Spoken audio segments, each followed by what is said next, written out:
কাটিগড়া লক্ষ্মীপুর এবং মোহনপুর শালচাপড়া জেলা পরিষদ আসন দুটিতে সহজে জয় লাভ করবে বিজেপি, এমন দাবি করলেন বিজেপি এসসি মোর্চার কাছাড় জেলা সভাপতি নিবাস দাস। যে লক্ষ্মীপুর কাঠিগড়া জেলা পরিষদ এবং মোহনপুর শালচাপড়া জেলা পরিষদের অন্তর্গত এলাকায় ভারতীয় জনতা পার্টির কিছু দায়িত্বে কাজ করছি।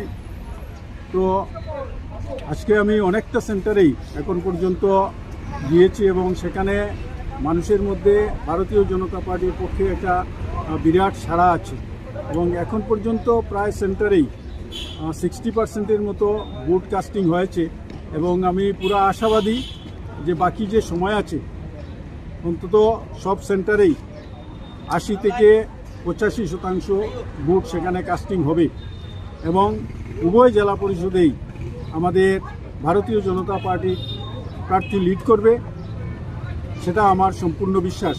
এবং কাঠিগড়া আঞ্চলিক পঞ্চায়েত যেটা আছে সেই আঞ্চলিক পঞ্চায়েতের অন্তর্গত 8টি যে আঞ্চলিক পঞ্চায়েত সদস্যের পদ আছে তার মধ্যে আমরা নিশ্চিত যে 6টা আঞ্চলিক পঞ্চায়েত আমরা জয়লাভ করব। বাকি দুটাতে আমাদের প্রতিদ্বন্দ্বিতা হবে, তবে সেটা সম্বন্ধে কনফার্ম বলতে পারছি না, তবে আমরা সেখানেও ভালো বুথ পাবো।